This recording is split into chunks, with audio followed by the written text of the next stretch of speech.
చందు ఏం చేస్తున్నా? బొబ్బర్లు ఇవి ఊరిని తీసుకొచ్చిన బొబ్బర్లు అన్నమాట. ఇవి ఎండి బొబ్బర్లు. ఇవి రాత్రి అంతా నానబెట్టి ఉడకబెట్టుకోవాలన్నమాట. ఇలా ఉడకబెట్టుకుంటే ఇలా మెత్తగా అయిపోతాయి.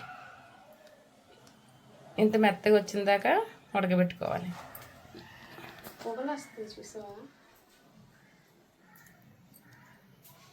ఇప్పుడు ఈ బొబ్బర్లతో మా అమ్మాయి అయితే చాట్లా చేసుకుంటుంది. నాకైతే ఇలా ఉడకబెట్టుకుని సరిపోతాయి, కానీ దానికి పల్లీలు చేస్తారు కదా, అలాగా చేసుకుంటుంది అనమాట. ఎలా చేస్తుందో చూద్దాం రండి. చందు ఏం చేస్తున్నా?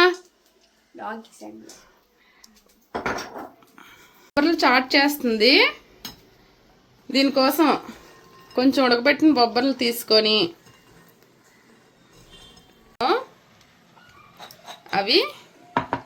ఇవి కొన్ని తీసుకుంది. దీంట్లో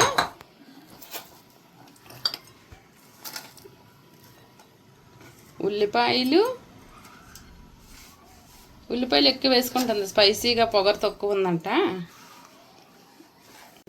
ఉల్లిపాయలు వేసుకొని పచ్చిమిరపకాయలు వేసుకొని ఉల్లిపాయలు పచ్చిమిర్చి వేసేసింది.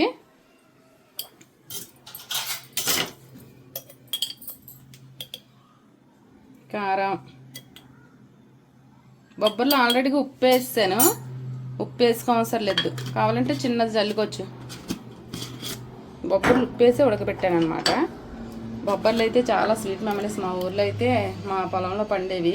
మా అమ్మ పచ్చికాయలు తెచ్చే చలు పచ్చికాయలు తెచ్చి మాకు ఉడకబెట్టి పెట్టేదన్నమాట. ఇప్పుడైతే వాళ్ళు అవి పండించట్లేదు, అందుకని బొబ్బర్లు తీసుకొచ్చి చిన్ననాటి స్మృతుల్ని ఇలా చేసుకుంటున్నాం.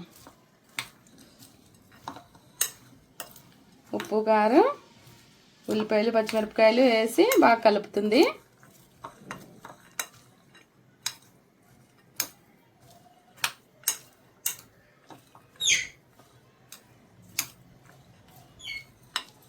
తర్వాత నిమ్మకాయలు పిక్కలు తీసుకొని పక్కన పెట్టుకోవాలి, లేకపోతే పిక్కలు తిన్నప్పుడు కనిపిస్తాయి.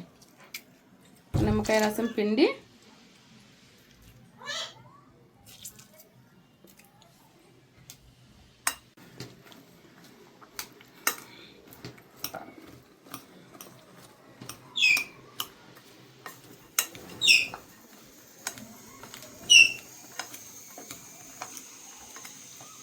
ఇప్పుడు కలుపుకొని అంతే, ఎంత టేస్టీ బొబ్బర్లు చట్ రెడీ. ఎలా ఉన్నాయి?